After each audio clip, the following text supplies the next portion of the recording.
안녕하세요. 3월 9일 수요일 마에드라에 오신 여러분들을 환영하고 축복합니다. 오늘은 제 20대 대통령 선거가 있는 날입니다. 날씨도 따뜻할 거라고 하는데 어디를 가시든 꼭 투표하고 가시길 바랍니다. 누구를 뽑아야 하는지 아직도 긴가민가 하시다고요?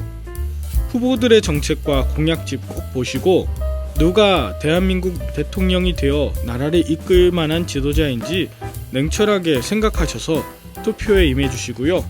확진, 격리되신 분들도 오후 6시 이후 7시 반까지 투표소에서 투표 진행한다고 하니 꼭 투표에 참여해 주시길 부탁해요. 아야야야. 그럼 오늘도 힘차게 마에드라를 시작해 보도록 하겠습니다. 자, 출발이야.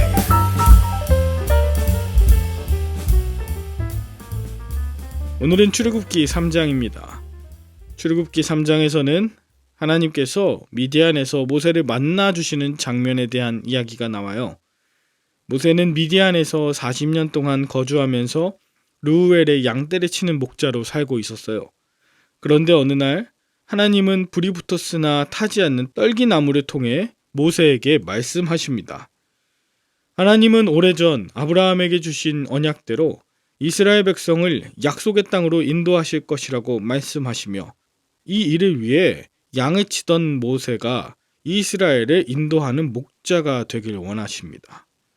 하나님의 설명을 들은 모세, 하나님의 이름을 여쭈어 봅니다. 하나님은 자신을 스스로 있는 자라고 말씀하시며 조상의 하나님, 언약의 하나님이라고 신실하신 하나님의 속성과 이름의 뜻을 알려주십니다.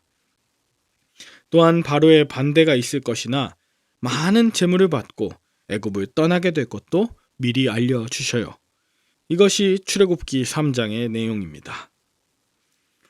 오늘 출애굽기 3장에서는 미디안 광야에서 40년간 시간을 보내고 80세가 된 모세에게 비로소 나타나시는 하나님을 만날 수 있는데요. 그렇다면 하나님께서는 미디안 광야에 있던 80세 모세에게 왜 찾아오게 되신 것일까요? 하나님께서 모세에게 찾아오신 첫 번째 이유는 그가 나이가 많고 너무나 연약했기 때문입니다. 저는 하나님이 40세 모세가 아니라 80세 모세를 찾아오신 장면을 통해 마치 아브라함이 100세 때 이삭을 낳았던 장면이 오버랩되었습니다. 그러니까 하나님은 아무런 가능성이 없는 상태에서 역사하시는 분, 작고 연약한 것을 사용하시는 분, 모세가 40세가 아니라 80세가 되었기 때문에 쓰셨구나. 이것을 알게 된 것이죠. 오늘 하나님은 떨기나무에 불붙은 장면을 보이시며 모세에게 찾아오십니다. 사막에 찌는 듯한 더위에 작고 작은 이 가시덤불, 떨기나무에 불꽃이 일면 바로 타버리는 것이 은히 있었던 일인데 문제는 작고 앙상한 떨기나무에 불이 붙었는데 타지 않았던 것입니다. 특히 불붙은 그 나무가 커다란 야자수나 곧게 뻗은 백향목 이런 게 아니라 광야에 듬성듬성 보는 볼품없는 작은 떨기나무를 통해 모세는 자신의 모습을 보고 있는 것이죠. 그 떨기나무에 불이 붙었지만 타지 않음을 통해 그의 안에 있는 하나님의 은사가 다시 부리듯 하고 있는 그런 장면을 우리가 상상해 볼 수 있는 것이죠.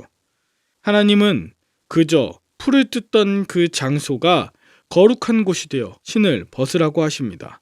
모세의 일상 가운데 찾아오신 하나님, 작고 연약한 떨기나무를 통해서 자신을 발견하게 하시는 하나님, 마치 도망치던 야곱에게 찾아왔던 베델과 같이 평범한 일상에 찾아와서 말씀하시는 하나님, 그 찾아오심 덕분에 모세는 겸손하게 신을 벗고 자신의 모습을 다시 한번 살피게 됩니다.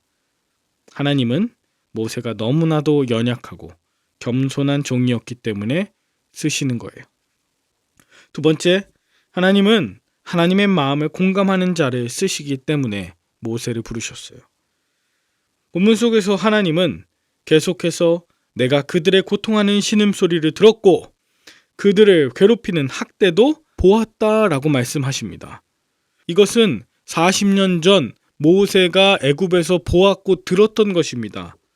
애굽에서 도망 나오던 날부터 지금까지 계속해서 모세에게 들리고 보였던 그 히브리인 형제들의 슬픔의 소리와 장면을 공감하고 계시는 겁니다. 하나님은 그런 모세의 지난 날들을 위로하고 계시고 그 모세의 마음이 하나님의 마음과 같았기에 하나님께서는 모세를 쓰실 수 있었던 것이죠. 마지막 세 번째는 그의 살아온 삶 때문이었는데 아무리 겸손하고 하나님의 마음을 공감한다 해도 실제적으로 준비가 되지 않는다면 하나님께서는 쓰실 수가 없습니다. 성경에는 물맷돌을 준비한 다윗을 통해 골리앗을 물리치셨으며 로마 시민권이자 언어에 능통했던 바울을 통해 복음 전도자로 쓰시지 않았습니까? 이것이 모두 그들이 하나님의 역사하심을 위해 준비된 인물들이었기 때문입니다. 그렇다면 모세는 어떻게 준비가 돼 있었을까요? 첫 번째, 모세는 40년 전에 출애굽을 해봤던 경험이 있는 자였기 때문입니다. 두 번째는 고집센 양들을 40년간 미디안 광야에서 돌봐본 경험이 있습니다. 그러면서 이전에 욱하던 성질이 온유한 품성으로 바뀌게 되어 양만큼이나 목이 고든 이스라엘 백성들을 40년간 인도하기에 제격이었습니다. 마지막 세 번째, 모세는 출애굽의 경로를 누구보다 잘 알고 있는 사람이었기 때문이었습니다. 그렇다면 출애굽 이후 모세는 왜 가나안 땅에 못 들어가고 느보산에서 죽고 여호수아가 지도자가 된 것일까요? 마찬가지입니다. 여호수아가 가나안 땅에 들어갈 준비가 돼 있던 사람이었기 때문이에요. 여호수아는 첫째, 가나안 땅에 미리 들어가 본 경험이 있죠. 정탐을 해봤던 사람입니다.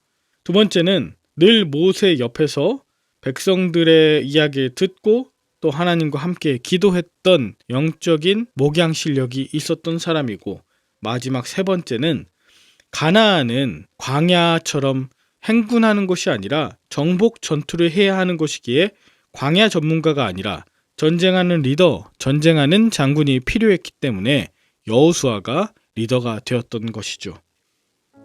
저는 오늘 본문을 묵상하면서 나는 하나님 나라의 백성으로 살아가기 위해 무엇을 준비하고 있나 돌아보게 되었습니다.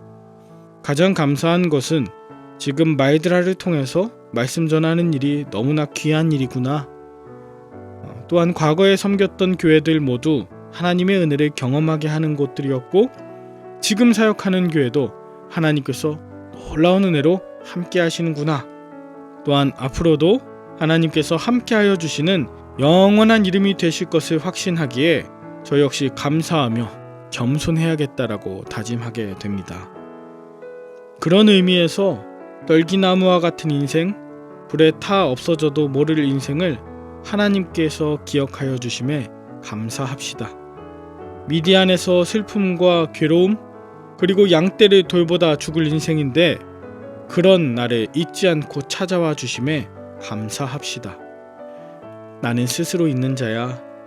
나는 너를 보내는 자야. 나는 너와 함께하는 자야. 이 말씀을 지키시는 하나님의 음성에 감사함으로 응답하시는 저와 여러분들 될 수 있기를 간절히 바랍니다. 함께 기도할까요? 하나님 아버지, 우리가 무엇이건대 말씀으로 부르시고 다시 쓰시겠다고 기회를 주십니까? 야곱처럼 하란으로 도망쳤는데, 모세처럼 미디안 광야로 도망갔는데, 베드로처럼 다시 고기 잡으러 디베랴 호수로 돌아갔는데 다시 찾아와 말씀하시는 은혜에 그저 감사합니다. 그런데 막막한 어려움과 상황 앞에서 제가 무엇을 어찌해야 할지 모를 때가 많습니다. 오늘 모세에게 말씀하셨듯이 계속해서 매일매일 우리에게 말씀하여 주시고 그 말씀에 순종하고 질문하며 하나님의 뜻을 품는 내가 되게 하여 주시옵소서. 내 모든 감정과 생각, 행함이 애굽에서 출애굽되는 사건이 되게 하시고 바로와 같았던 나의 인생이 모세와 같이 변하게 되게 하시고 내 주변에 있던 수많은 사람들이 출애굽의 구원 역사를 경험하도록 주여 우리를 사용하여 주시옵소서. 감사를 드리며 예수님의 이름으로 기도 올리옵나이다. 아멘. 오늘도 좋은 하루 되시길 바라며 저는 내일 다시 뵙도록 하겠습니다. 투표하러 가세요. 샬롬.